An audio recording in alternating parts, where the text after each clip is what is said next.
नमस्कार प्यारे बच्चों, हेलो एवरीवन, कैसे हैं आप सब लोग। तो बच्चों आज हम शुरू करने वाले हैं हमारा बहुत ही अच्छा सा और इंटरेस्टिंग टॉपिक। कौन सा है? जिसका नाम है क्रिस्टलीय व अक्रिस्टलीय ठोस। यानी कि हम पढ़ रहे हैं क्या, हमारा चैप्टर है ठोस अवस्था। ठीक है, तो ठोस अवस्था में हमने यह तो जान लिया बच्चों कि ठोसों में किस किस प्रकार के गुण या कौन कौन सी विशेषताएं उनमें पाई जाती हैं, और हमने इसको पढ़ा द्रव तथा गैस के साथ तुलना करते हुए। अब हम ये जानेंगे कि ठोस जो होते हैं वो किस किस तरह के ठोस होते हैं। ठीक है, तो हम शुरुआत करेंगे आज क्रिस्टलीय व अक्रिस्टलीय ठोस के बारे में। तो तैयार है आप सब मेरे साथ? तो शुरू करते हैं बच्चों। चलिए देखिए बच्चों, आपने अगर ठोस देखे हो हमारे आसपास में तो अलग अलग तरह के ठोस होते हैं। यानी कि हम पढ़ेंगे आज ठोसों के प्रकार के बारे में। कितने प्रकार के ठोस होते हैं, क्या क्या उनमें विशेषताएं पाई जाती है, वो हम जानेंगे। तो आपने देखे हैं अलग अलग तरह के ठोस। किस तरह के ठोस देखे होंगे? देखो, जैसे कि हीरा। हीरा जो होता है, डायमंड सबको पसंद है, बिल्कुल पसंद है। क्यों पसंद है? क्योंकि ये बहुत सुंदर और आकर्षक दिखता है ना, और बहुत ही ज़्यादा एक्सपेंसिव होता है। इसका यूज़ करते हैं ज़्यादातर ज्वेलरी बनाने में। ठीक है, इसके अलावा कांच। कांच एक अपने अलग प्रकार का ही क्या है, ठोस है या नहीं है? बिल्कुल है। क्या है ये? ठोस है। तो कांच जो होता है, कौन से कांच? हमारे खिड़कियों में लगाए जाने वाले कांच, है ना। तो यह भी एक प्रकार का ठोस है। इसके अलावा सिलिका, रबर, ये सभी जो है वो अलग अलग प्रकार के ठोस है जो हम हमारी डे टू डे लाइफ में देखते हैं। ठीक है, अब ये जो ठोस हमारे आसपास है, कभी आपने सोचा है कि ये सारे ठोस किस प्रकार के ठोस हैं, कैसे ठोस है? यानी कि विशेषताएं तो हमें पता चल गई कि भाई इसमें ये विशेषताएं होती हैं जिसकी वजह से हम कहेंगे कि यह वस्तु जो है वो हमारी ठोस है, या ये पदार्थ जो है वो ठोस अवस्था में। लेकिन ठोस तो बहुत सारे ठोस हैं हमारे आसपास, बहुत सारी ठोस चीजें देखने को मिलती हैं, लेकिन इनके अलग अलग प्रकार भी होंगे। यानी सब अलग अलग तरह के गुण होंगे। सारे ठोसों में एक ही तरह का गुण तो नहीं होगा, सब में अलग अलग प्रकार से होगा। तो वो कौन से गुण हैं जो इनमें अलग अलग प्रकार से इनको वर्गीकृत करते हैं? ठीक है, तो बच्चों आज हम जानेंगे कि ठोसों के प्रकार, यानी कि इतने सारे जो ठोस हैं उन ठोसों को अलग अलग तरह से वर्गीकृत किया गया, अलग अलग प्रकार इनके बनाए हैं, है ना। अब वो किस आधार पर बनाएंगे वो हम देखेंगे। ठीक है, तो आज हम देखेंगे ठोसों के प्रकार में उनका वर्गीकरण, यानी कैसे उनको वर्गीकृत किया है, किसके आधार पर बच्चों? संरचना या ज्यामिति के आधार पर। ठीक है, यानी कि उनकी संरचना कैसी है उसके आधार पर ठोसों को अलग अलग हमने प्रकार दे दिया, अलग अलग नाम हमने दे दिया। यानी कि जो बहुत सारे ठोस हैं, जैसे कि कांच है, रबर है, सिलिका है, तो कांच किस प्रकार का ठोस है ना। रबर किस प्रकार का ठोस है, हीरा है तो हीरा किस प्रकार का ठोस है। ठीक है, तो वो हम जानेंगे किससे? इससे, संरचना से। तो संरचना या ज्यामिति के आधार पर ठोस जो होते हैं बच्चों, वो हमारे दो प्रकार के होते हैं। कौन कौन से होते हैं?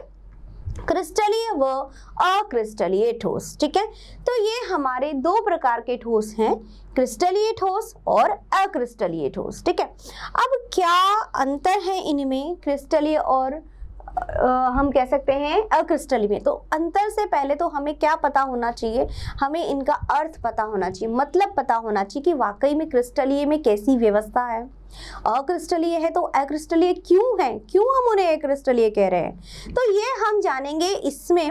सबसे पहले हम बात करते हैं बच्चों क्रिस्टलीय की। ठीक है, तो सबसे पहले हम क्रिस्टलीय को लेते हैं। देखो बच्चों, आपने देखा होगा कि आपकी स्कूल में जब सुबह सुबह प्रार्थना होती है, प्रेयर होती है ना, तो क्या होता है, प्रेयर के समय में आपको एक लाइन से खड़ा किया जाता है। ठीक है, और एक पूरा परफेक्शन के साथ, यानी कि पूरा अच्छे से एक व्यवस्था बनाई जाती है ना, क्लास वाइज, क्लास 6, 7, 8 इस तरह से जो भी क्लासेस होती हैं, या गर्ल्स की लाइन अलग या बॉयज़ की, जैसे भी है, एक पूरी निश्चित क्रम बनाया जाता है। ठीक है, अब क्या हुआ, आपकी असेंबली में क्रम ऐसा बना दिया गया है कि एक लड़का, फिर लड़की उसके पास में, फिर लड़का, फिर लड़की, फिर लड़का और फिर लड़की, ठीक है। और पीछे की तरफ में भी इसी तरह से बना दिया है गर्ल्स बॉयज करके, यानी कि जो लाइन बना दी गई है वो एक पंक्ति में किस तरह से बनाई है, एक गर्ल फिर बॉय फिर एक गर्ल फिर एक बॉय, ठीक है। उसके जस्ट पीछे में भी ऐसे लाइन बना दी है कि बॉय के पीछे गर्ल आ रही है, गर्ल के पीछे बॉय आ रहा है, ठीक है। तो इस तरह से एक पूरी लाइन बना दी। तो ठीक इसी तरह की व्यवस्था हमें देखने को मिलती है बच्चों, किसमें मिलती है, क्रिस्टलीय में। किसमें मिलती है, क्रिस्टलीय में। तो क्रिस्टलीय में हमारी व्यवस्था जो होती है वो किस प्रकार की होती है, इस तरह से। मान लीजिए ए है, फिर बी है, फिर ए है, उसके बाद में फिर बी आ गया, फिर ए आ गया, फिर बी आ गया, ठीक है। फिर यहाँ पे बी आ गया, यहाँ ए आ गया, फिर बी आ गया, A B and then A, ठीक है। अगेन हियर इज, यहाँ पे B A B A B और ए। तो कुछ इस तरह की व्यवस्था हमें देखने को मिलती है, ठीक है। तो यह व्यवस्था हमें किस में दिखाई देती है, ये हमें दिखाई देती है क्रिस्टलीय ठोस में। किस में दिखाई दे रही है, क्रिस्टलीय ठोस में, ठीक है। तो क्रिस्टलीय ठोस में एक निश्चित ज्यामिति दिखाई दे रही है। कैसी ज्यामिति दिखाई दे रही है बच्चों, निश्चित ज्यामिति दिखाई दे रही है, यानी कि फिक्स, बिल्कुल जिस तरह से आप प्रेयर में, असेंबली में बिल्कुल तरीके से लाइन बना कर खड़े होते हैं, ठीक उसी तरह से इन्होंने अपनी अपनी लाइन बना रखी है। तो इस तरह की ज्यामिति जिसमें A B A B A B, फिर ए के पीछे बी आना चाहिए, बी के पीछे ए आना चाहिए, तो इस तरह से एक क्रम बनाते हुए एक संरचना जो बनती है, इस प्रकार के जो ठोस होते हैं वो हमारे कहलाते हैं क्रिस्टलीय ठोस। यानी कि ऐसे ठोस जिसमें इस तरह की व्यवस्था पाई जाती है, एक निश्चित ज्यामिति पाई जाती है, उसे हम कहते हैं क्रिस्टलीय ठोस, ठीक है बच्चों। अब हम आते हैं अक्रिस्टलीय ठोस की तरफ। अब अक्रिस्टलीय ठोस में क्या होता है, जैसे कि स्कूल में आपकी लंच बेल होती है, ठीक है। लंच बेल होने के बाद में क्या होता है, ग्राउंड वही है, लेकिन क्या है, कुछ बच्चे अपनी अलग ग्रुप बना करके बातें कर रहे हैं, तो कुछ जो अपना लंच ले रहे हैं, कुछ जो है वो खेल रहे हैं। कहने का मतलब है कोई भी कहीं भी खड़ा हुआ है या कोई भी कहीं भी ग्रुपिंग करके अपना काम कर रहा है, ठीक है। तो यहाँ पर कहने का मतलब क्या हुआ कि अक्रिस्टलीय ठोस इस प्रकार के ठोस होते हैं कि इसमें कोई भी निश्चित ज्यामिति नहीं, यानी कि कोई भी निश्चित क्रम नहीं बना हुआ, कहीं भी कोई भी व्यवस्थित है, ठीक है। तो इस तरह का जो हमें व्यवस्था देखने को मिलती है वो हमारे होती है अक्रिस्टलीय में। अब देखो यह व्यवस्था होती किसकी है बच्चों, यह व्यवस्था होती है अवयवी कणों की। देखो मैंने आपको पहले भी बताया, फिर मैं आपको समझा रही हूँ कि जो पदार्थ होते हैं वो छोटे छोटे कणों से मिलकर बने होते हैं, ठीक है। अब इन कणों की संरचना, ये जो संरचना या ज्यामिति हम पढ़ रहे हैं, ये हम इन्हीं कणों की संरचना पढ़ रहे हैं, यानी कि ये जो कण है, ये कण इस तरह से व्यवस्थित है, ठीक है। इस तरह से व्यवस्थित है ये कण कि इससे क्या हो रहा है कि एक निश्चित ज्यामिति का निर्माण हो रहा है, ठीक है। तो इसी तरह से अगर हम अक्रिस्टलीय की बात करते हैं, तो अक्रिस्टलीय में आपको दिखाई दे रहा होगा कुछ कण बीच में आ गए, कहीं पे इतना जगह ये बीच में आ गया, ये अलग से नीचे जा रहा है, ये ऊपर जा रहा है। तो कोई भी फिक्स्ड नहीं है, कहीं भी कोई भी यहाँ पे व्यवस्थित हो सकता है, ठीक है। जैसे मान लो ए बी और फिर ए, तो यहाँ पे फिर आ गया है ए, यहाँ बी, यहाँ ए, फिर बी, ठीक है। यहाँ ये बीच में एक लाइन जा रही थी, यहाँ पे बीच में ही क्या हो गया, ए बी, मानो बी ए, फिर यहाँ पे बी यहाँ गए। तो ये कोई भी मतलब निश्चित ज्यामिति यहाँ पर नहीं है, ठीक है। तो इस तरह की व्यवस्था जो होती है वो हमें देखने को मिलती है किसमें, अक्रिस्टलीय ठोस में, ठीक है बच्चों। तो यह हो गए हमारे दो प्रकार संरचना के आधार पर। हमने क्या देखा कि जो अवयवी कण है वो अवयवी कण जो है वो अलग अलग तरह से व्यवस्थित है, ठीक है। क्रिस्टलीय ठोस में एक निश्चित क्रम में व्यवस्थित है, एक लाइन बनाते हुए एक तरीके से, है ना। तो इस तरह का जो ठोस है वो हमारा है क्रिस्टलीय ठोस, ठीक है। और जहां पर कि कोई निश्चित क्रम नहीं है, कोई भी कहीं भी खड़ा हुआ है, तो वो हमारा है अक्रिस्टलीय ठोस, ठीक है बच्चों। तो आई होप आपको बहुत अच्छे से समझ में आ गया होगा कि क्रिस्टलीय ठोस क्या है और अक्रिस्टलीय ठोस क्या होता है, ठीक है। और ये कौन व्यवस्थित है, ये व्यवस्थित है कण, अवयवी कण, ठीक है। चलिए अब बात करते हैं हम क्या कि ये जो क्रिस्टलीय व अक्रिस्टलीय ठोस है, इन क्रिस्टलीय अक्रिस्टलीय ठोस में हम किस तरह से इनमें डिफरेंस करें, ठीक है, यानी कि इनके क्या क्या गुण और विशेषताएं होती हैं जिसके आधार पर हम इन दोनों में क्या कर सकते हैं, अंतर भी कर सकते हैं, डिफरेंस भी कर सकते हैं, ठीक है। यानी कि हमें अंतर करना है किसके मध्य, हमें अंतर करना है क्रिस्टलीय व अक्रिस्टलीय के मध्य, ठीक है बच्चों। देखो कि क्रिस्टलीय व अक्रिस्टलीय में सबसे पहले हम बात करेंगे किसकी, ज्यामिति की, ठीक है।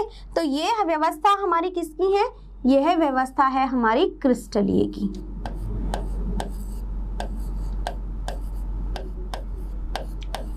ठीक है, और यह व्यवस्था है हमारी किसकी,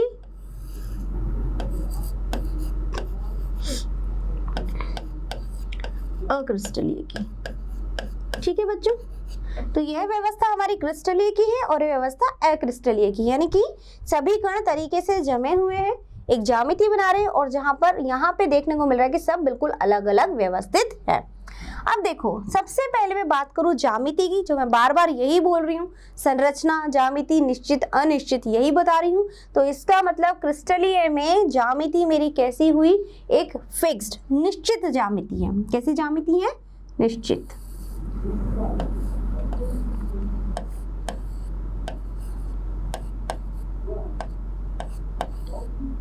ठीक है। और अक्रिस्टलीय में कैसी है, कहीं भी कोई भी व्यवस्थित है, तो यह है मेरी अनिश्चित ज्यामिति,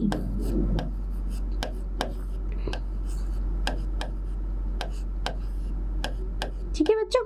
चलिए अब शुरुआत करते हैं अगले पॉइंट की। अगले गुणधर्म क्या है हमारा, परास, ठीक है।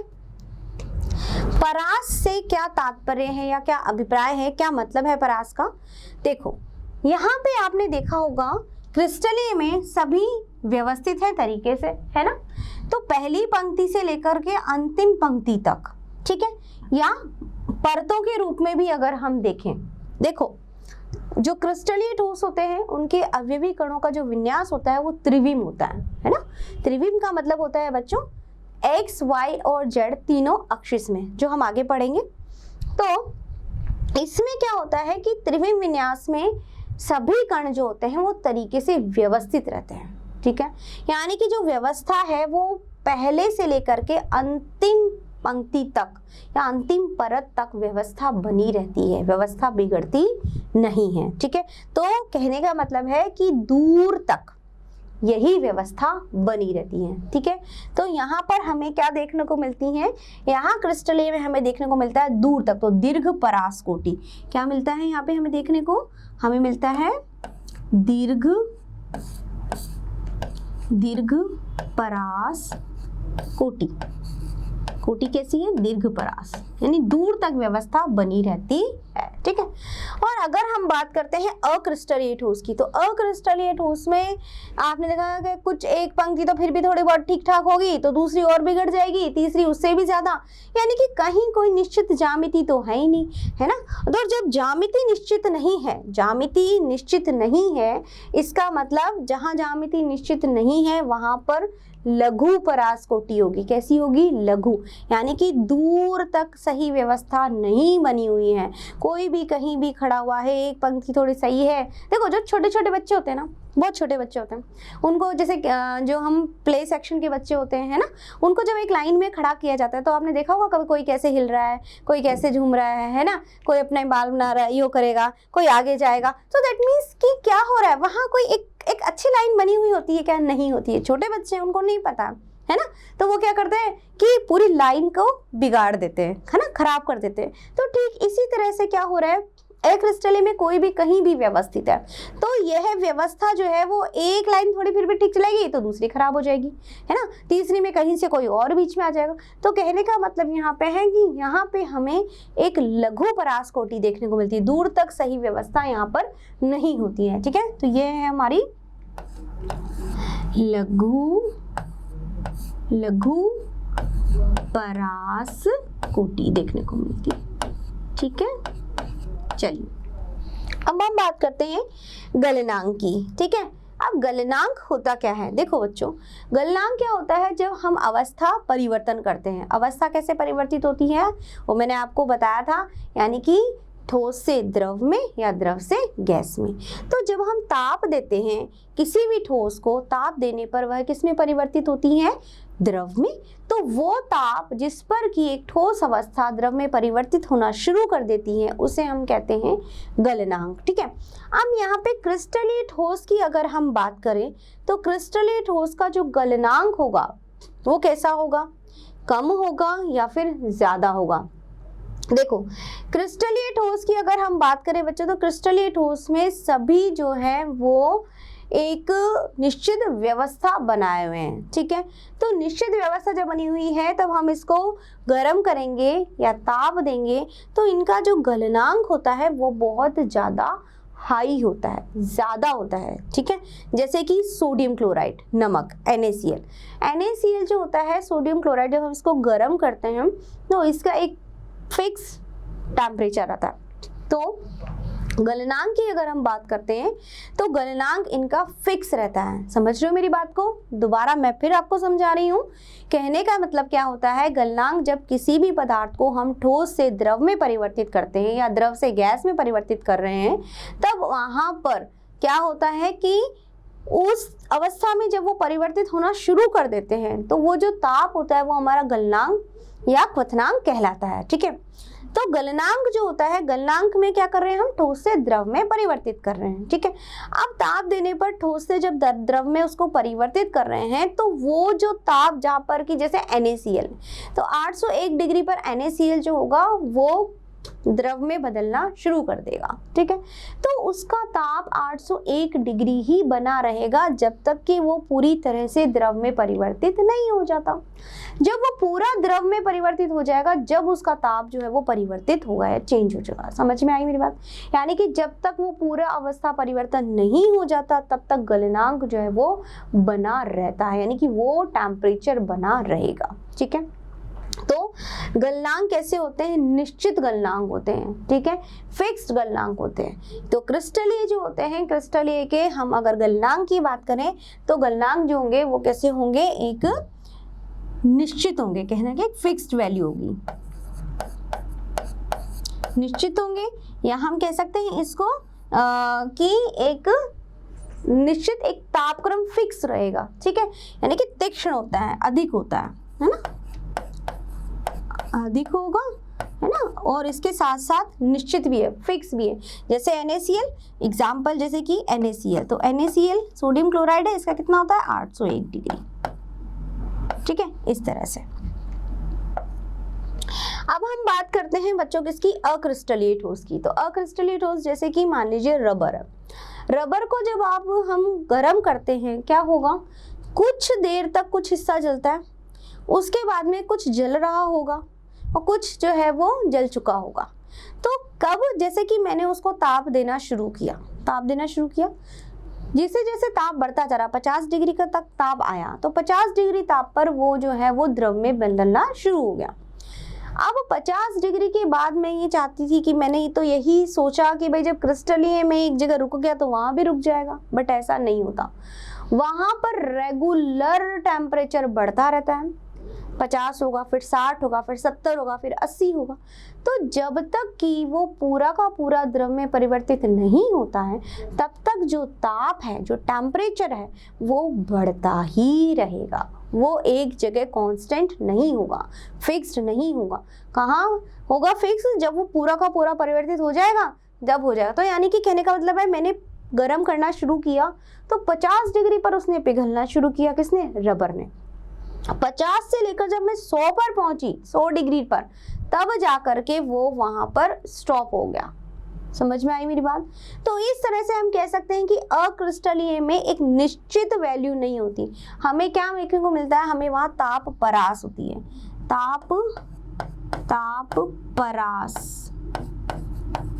परास मिलती है। जैसे कि 50 से लेकर के और 100 तक, यहाँ तक मैंने दिया इसको टेम्परेचर, जब जाके ये है वो पूरा का पूरा द्रव में परिवर्तित हुआ, एक फिक्स वैल्यू नहीं मिली मुझे, यानी 50 से 100 तक पूरा पहुंची जब जाके, तो मैं नहीं कहूंगी कि 100 डिग्री, नहीं, इसके लिए 50 से 100 एक पूरी एक रेंज मिलती है, है ना। और जबकि हम बात करते हैं क्रिस्टलेट हाउस की, तो क्रिस्टलेट हाउस में हमें फिक्स वैल्यू मिलती है कि 801 या 1500 या 1200 200 जो भी है, ठीक है। तो ये बात थी हमारी गलनांक की कि क्रिस्टलीय के गलनांक जो है फिक्स वैल्यू देते हैं, जबकि अक्रिस्टलीय की तापपरास एक रेंज हमें मिलती है कि यहाँ से यहाँ तक टेम्परेचर गया और जब टेम्परेचर पूरा एंड तक पहुंचा तब जाकर के वो वहां पर द्रव अवस्था में परिवर्तित हो गया, ठीक है बच्चों। चलिए अगला हमारा टॉपिक है संपीड्यता। क्या अर्थ होता है इसका, संपीड्यता का क्या मीनिंग है। संपीड्यता मतलब कंप्रेसिबिलिटी, जो हमने ठोसों के अभिलक्षण में भी पढ़ा, यानी कि किसी भी ठोस को या किसी वस्तु को दाब लगा करके उसके कणों को पास पास लाने की कोशिश की जाए, ठीक है, उसे कहते हैं संपीड्यता। अब पास कब आएंगे, जब उनके बीच में थोड़ा सा स्थान हो, है ना। लेकिन हमें पता है कि ठोस में आप देख सकते हैं यहाँ पे भी कोई भी इनके बीच में स्थान नहीं होता, एक दूसरे से बिल्कुल सटे हुए रहते हैं। वही व्यवस्था हमें क्रिस्टल में एक निश्चित ज्यामिति देखने को मिलती है कि सभी जो कण है वो एक निश्चित ज्यामिति में व्यवस्थित है ना, जो सभी ज्यामिति में एक तरीके से व्यवस्थित है, एक दूसरे से बिल्कुल टच करते हुए, स्पर्श करते हुए, इनके बीच में कोई भी ब्लैंक स्पेस या रिक्त स्थान नहीं है, ठीक है। तो कंप्रेसिबिलिटी क्या होगी, आप इन कणों को और पास ला सकते हो क्या दबा करके, नहीं ला सकते, ऑलरेडी बहुत ज्यादा पास है तो संपीड्यता इसमें क्या होगी, नगण्य, यानी कि ना के बराबर, या कह सकते हैं नगण्य। नगण्य का मतलब होता है बिल्कुल खत्म, ना के बराबर, ठीक है। अगर हम बात करते हैं अक्रिस्टलीय ठोस की, तो अक्रिस्टलीय ठोस जैसे रबर, अब रबर जो है हम उसमें थोड़ा सा अगर हम उसको दबाएं तो थोड़ा सा उसको कंप्रेस कर सकते हैं, है ना, लेकिन उसकी शेप चेंज नहीं हो सकती उससे कि हम उसको प्रेस करें और शेप चेंज हो जाए कि वो ठोस से द्रव में परिवर्तित हो, क्योंकि हमें पता है कि जब हम कणों को दबाते हैं तो कण जो अगर दूर हैं और पास आएंगे तो अवस्था परिवर्तन होता है ना। लेकिन अगर हम बात करते हैं अक्रिस्टलीय ठोस की, तो क्या उसमें संपीड्यता है, कंप्रेसिबिलिटी है, तो कंप्रेसिबिलिटी या संपीड्यता तो है उसमें, लेकिन बहुत ही कम है। कैसी है, बहुत ही कम, ठीक है, तो कम संपीड्य, जैसे कि रबर, ठीक है, कैसे है, कम संपीड्य, यानी संपीड्यता है लेकिन बहुत ही कम है, ना के बराबर, ठीक है, यानी थोड़ा सा हम उसको प्रेस कर सकते हैं। चलिए अगला हमारा है, अगली जो गुण है वो भी देख लेते हैं, विशेषताएं और क्या बचती हैं। और विशेषताएं हैं हमारी, देखिए शीतलन वक्र। क्या अर्थ होता है बच्चों शीतलन वक्र का। हमारे पास में है दो संरचनाएं हैं, कौन कौन सी है, क्रिस्टलीय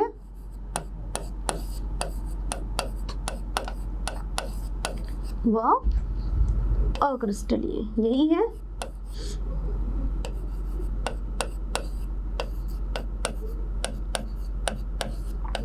ठीक है, अब देखिए शीतलन वक्र से क्या मतलब है, जब हम इनको गर्म करते हैं, है ना, तो गर्म करने पर ताप दिया, ठीक है, ठोस अवस्था है, इस ठोस अवस्था को मानो मैंने ताप दिया, ठीक है, और ताप देने पर क्या होगा, ये है किस में परिवर्तित होगी, ये ठोस अवस्था है, द्रव में परिवर्तित होगी, ठीक है।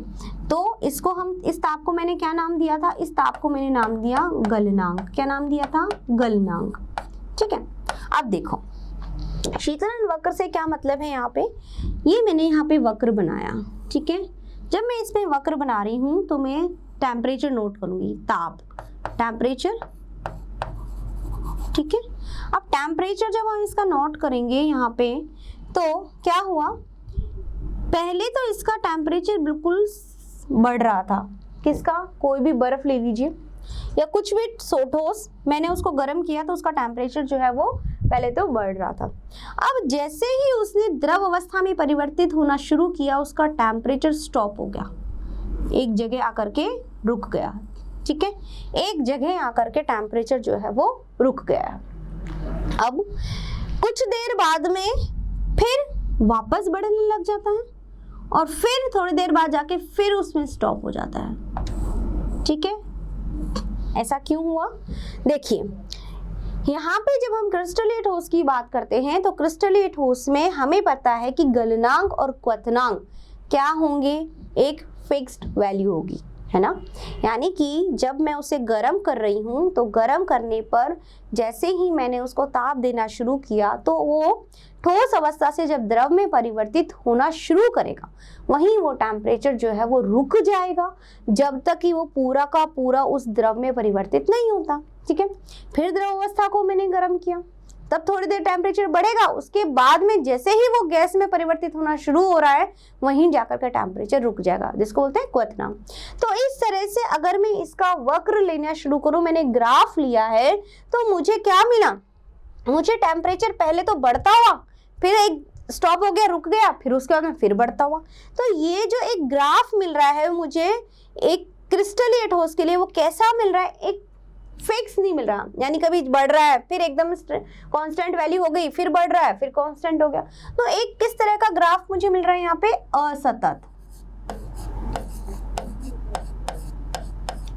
ठीक है, फिक्स नहीं है। ठीक है, यानी कि ऐसे नहीं कि बिल्कुल रेगुलर बढ़ रहा है, ऐसा नहीं है। तो कैसा है, असतत। लेकिन वही मैं अक्रिस्टलीय ठोस के लिए हमने क्या करा, अगर मैं उसको गर्म करती हूँ और ताप देती हूँ तो मुझे किस तरह का मिलेगा, इस तरह से बढ़ता हुआ। टेम्परेचर रेगुलर बढ़ रहा है, किसके लिए बढ़ रहा है, अक्रिस्टलीय के। तो ये वक्र जो मेरा ग्राफ मिलेगा वो मुझे ग्राफ किस तरह का मिलेगा, एक सतत ग्राफ मिलेगा। कैसा मिलेगा, सतत, यानी कि बिल्कुल सीधा, यानी कि एकदम आगे बढ़ता हुआ। ठीक है बच्चों, तो ये है शीतलन वक्र। आई मेरी बात समझ में। मैंने क्या बताया कि क्रिस्टलीय ठोस के लिए जो हम गलनांक और क्वथनांक की बात करते हैं तो एक फिक्स्ड टेम्परेचर रहता है, यानी कि जैसे ही वो अवस्था में परिवर्तन होना शुरू कर देगा ठोस से द्रव में या द्रव से गैस में, तो ताप जो है वो वही बना रहेगा जब तक कि वो पूरी तरह से उस अवस्था में परिवर्तित नहीं हो जाता है। ठीक है बच्चों, तो इसे हम कहते हैं क्या, इसे हम कहते हैं गलनांक या क्वथनांक। ठीक है, और अगर हम बात करते हैं अक्रिस्टलीय ठोस की, तो मैंने बताया से रबर को हमने जलाया तो वो जलता ही रहेगा जब तक कि वो पूरी तरह से द्रव में बढ़ता है, उसका टेम्परेचर रुकेगा नहीं, वो बढ़ता रहेगा। 50 हुआ, 60 हुआ, 70 हुआ, यानी कि जब तक वो पूरा द्रव में परिवर्तित तक उसका टेम्परेचर बढ़ता ही रहेगा, एक जगह कांस्टेंट नहीं होगा। ठीक है, तो यहाँ पे मेरा क्या हुआ, कैसा मुझे शीतलन वक्र मिला, जो वक्र मैंने टाइम और टेम्परेचर के बीच में समय के साथ में, यानी कि जो मैंने ग्राफ लिया तो मेरे साथ मुझे क्या मिला, यहाँ पे इस तरह का ग्राफ मुझे देखने को मिला। ठीक है, अब हम बात करते हैं किसकी, विदलन की। विदलन से क्या मतलब होता है, विदलन का मतलब होता है काटना, है ना। किसी भी धारदार वस्तु से या चाकू से जब हम इन ठोसों को काटते हैं तो क्या होता है, देखते हैं। देखो, विदलन सबसे पहले हम देखेंगे क्रिस्टलीय ठोस में, यानी क्रिस्टलीय ठोस में मैंने इसको काटना शुरू किया। मान लीजिए मैंने इसको यहाँ से काटना शुरू किया, ये ऐसे एक मुझे कैसी लाइन देखने को मिल रही है, बिल्कुल स्ट्रेट लाइन, यानी कि मेरे पास में कैसी सतह मिलेगी, चिकनी सतह। अगर मैं इसको काटूंगी तो जैसे हम पनीर को काटते हैं बिल्कुल आराम से कट जाएगा, तो कैसा मिलेगा मेरे को, ये सतह कैसी मिलेगी, चिकनी, चिकनी सतह वाला मेरे को देखने को मिलेगा ये काटने पर। ठीक है, विदलन मतलब चाकू से काटना, तो चाकू से या किसी भी धारदार वस्तु से जब हम काटेंगे तब उस केस में मुझे कैसा मिलेगी, एक चिकनी सतह देखने को मिलेगी क्रिस्टलीय ठोस में। अब अक्रिस्टलीय ठोस को अगर मैं काटना शुरू करूं तो क्या होगा, देखिए अक्रिस्टलीय ठोस को मैंने जैसे ही काटना शुरू किया, ये यहाँ, ये यहाँ, यहाँ, ये यहाँ, ऐसे लाइन मुझे मिल रही है, यानी कैसी मिल रही, कोई एक समतल सतह मुझे यहाँ पर नहीं मिलेगी। कैसी मिलेगी, खुरदरी सतह मिलेगी। कैसी मिलेगी, खुरदरी। तो यहाँ पर जब मैं इसको काटना शुरू करती हूँ तो मुझे कैसी मिलेगी बच्चों, खुरदरी। ठीक है, एक प्लेन सरफेस नहीं मिलेगी। ठीक है, चलिए अगला है प्रकृति। प्रकृति कैसी होती है, यानी कि प्रकृति का मतलब है कि ये वास्तविक है या फिर आभासी है। ठीक है, यानी वास्तविक प्रकार के ठोस हैं या आभासी प्रकार के ठोस हैं, उसे हम पढ़ते हैं किसमें बच्चों, प्रकृति में। देखो, अगर मैं बात करती हूँ क्रिस्टलीय ठोस की, तो क्रिस्टलीय ठोस में जैसे कि हमारे आता है क्रिस्टलीय ठोस में बात करें हीरे की। ठीक है, तो ये हमारा एक वास्तविक प्रकार का ठोस होता है। कैसा ठोस होता है, वास्तविक ठोस। ठीक है, ये हमारा होता है वास्तविक, यानी रियल में ठोस ही है।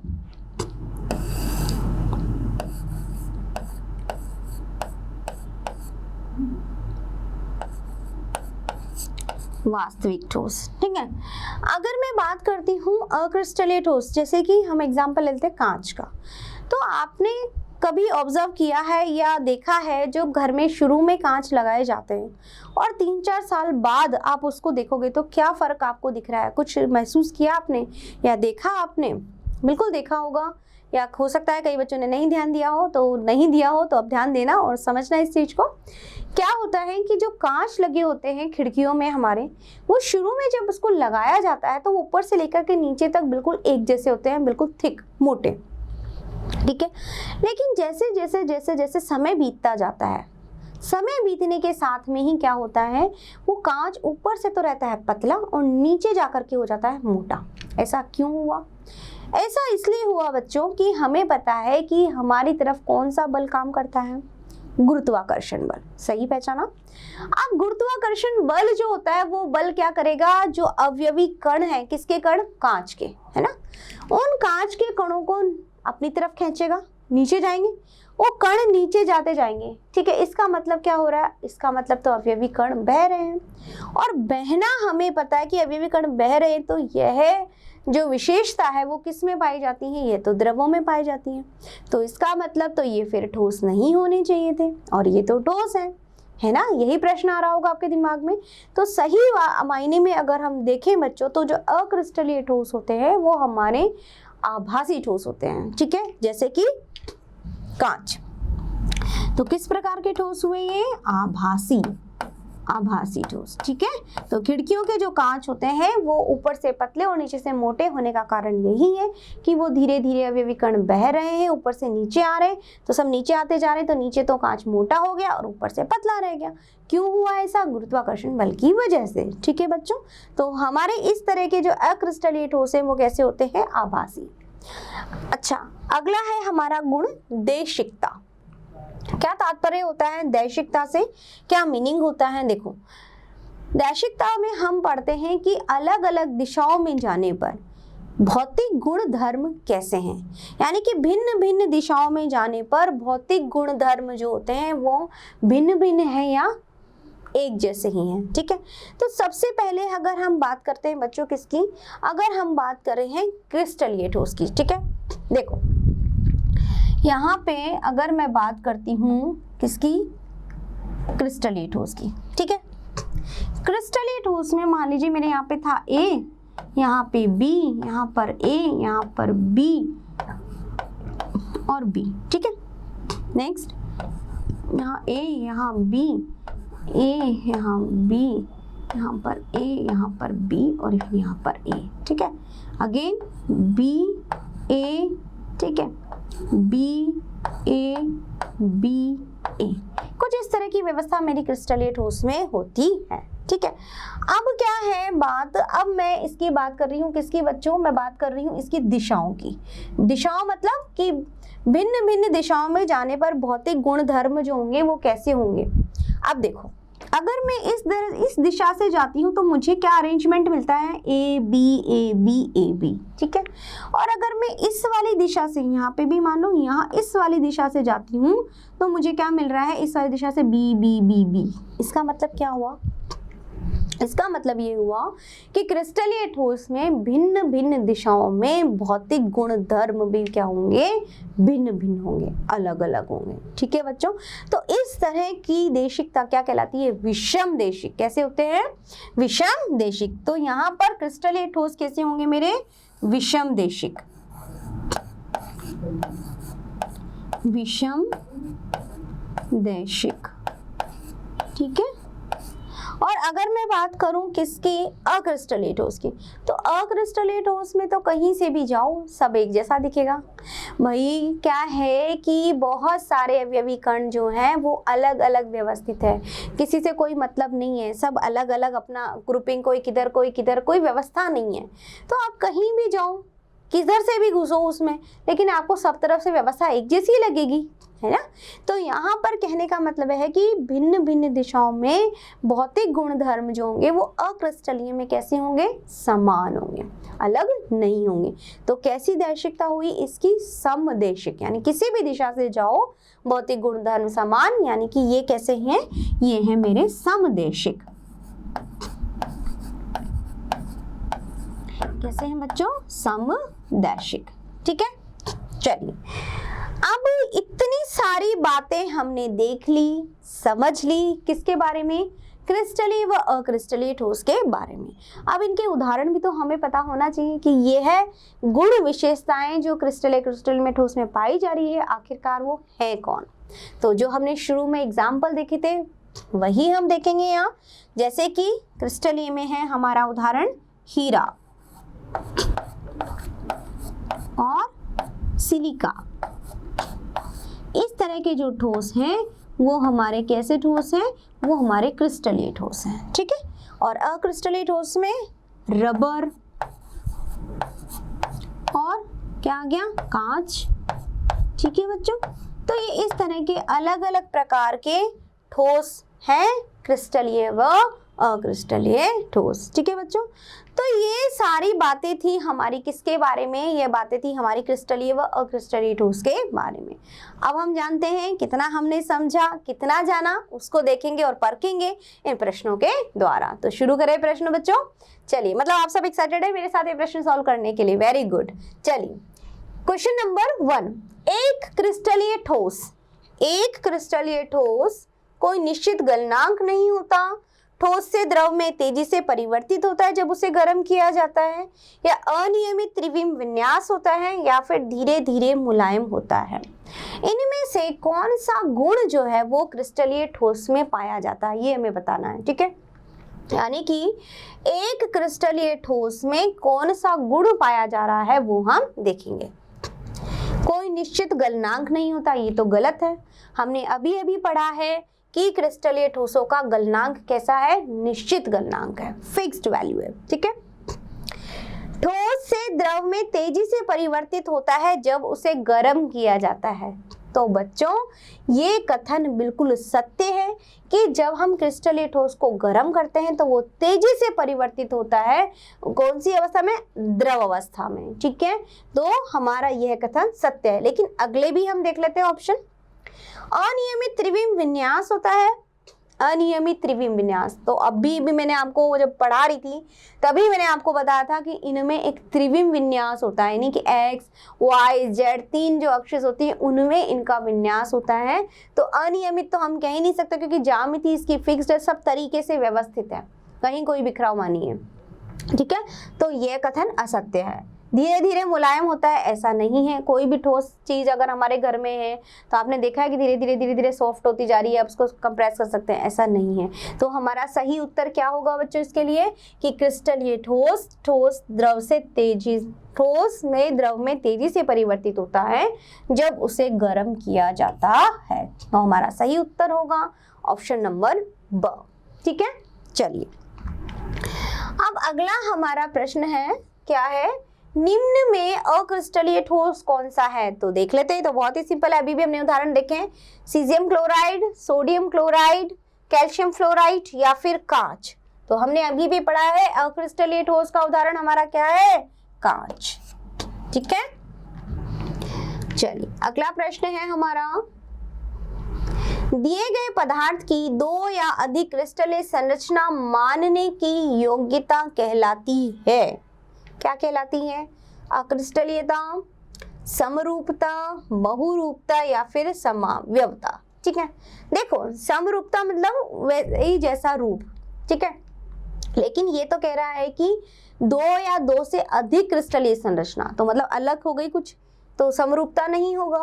अक्रिस्टलीयता तो अलग ही है, हम तो यहाँ पे बात कर रहे हैं क्रिस्टलीय की। ठीक है, अगला ऑप्शन है हमारा समावयवता और बहुरूपता। ठीक है, समावयवता का मतलब क्या होता है बच्चों? समावयवता हम उसे कहते हैं, इसमें मॉलिक्यूलर फॉर्मूला तो वही रहता है लेकिन वो संरचना अलग अलग हो जाती है।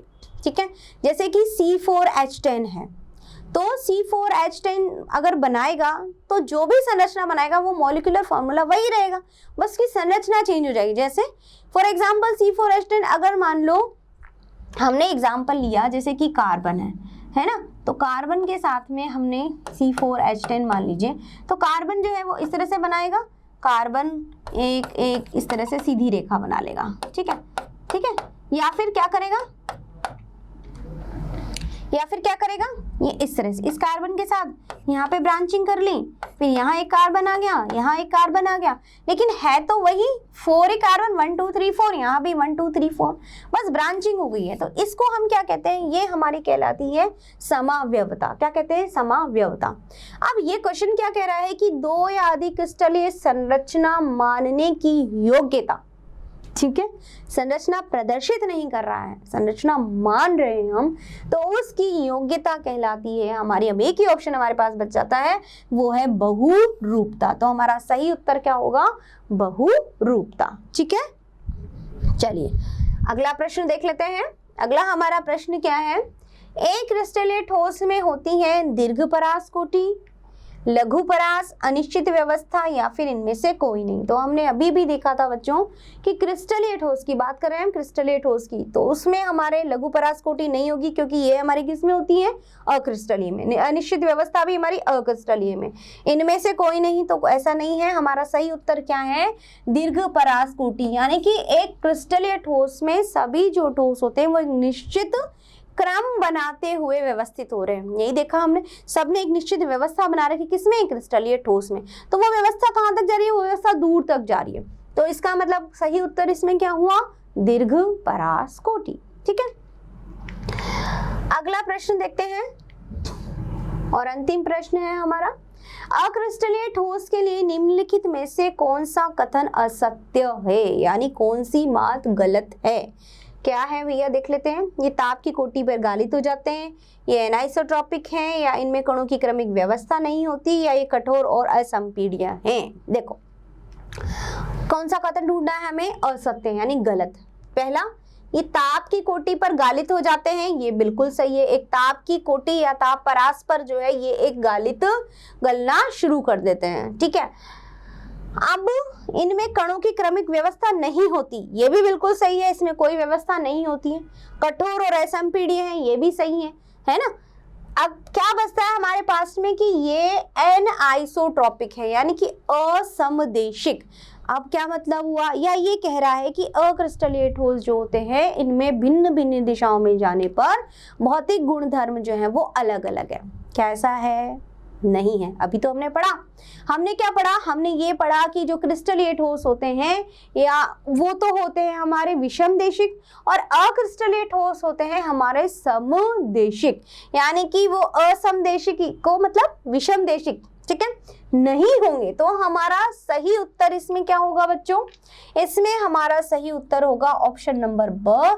ये वाला जो कथन है ये पूरी तरह से कैसा है, असत्य है, गलत है। ठीक है बच्चों, तो ये पूरी कहानी हमारी किसके लिए थी, ये थी क्रिस्टलीय व अक्रिस्टलीय ठोस के लिए। यानी कि हमने देखा कि किस तरह से ठोस जो होते हैं ना वो अलग अलग तरह के ठोस होते हैं। हम तो यूँ देख रहे थे हमारे आसपास तो जो दिख गया भैया वही ठोस है, जो ठोस लग रहा है हमें, जो हमने गुण पढ़े उसके आधार पर, ऐसा नहीं है। जो ठोस होते हैं उनको हमने अलग अलग प्रकार से वर्गीकृत किया, देखा कैसे अलग अलग तरह के ठोस होते हैं, क्रिस्टलीय व अक्रिस्टलीय ठोस, और दोनों में हमने अंतर भी किया और उनके गुणों के बारे में भी जाना। ठीक है, तो आई होप आपको बहुत अच्छे से समझ में आ गया होगा जो भी हमने आज पढ़ा। तो इसको अच्छे से याद कीजिए और पढ़ते रहिए और एंजॉय कीजिए। ठीक है बच्चों, थैंक यू एवरीवन।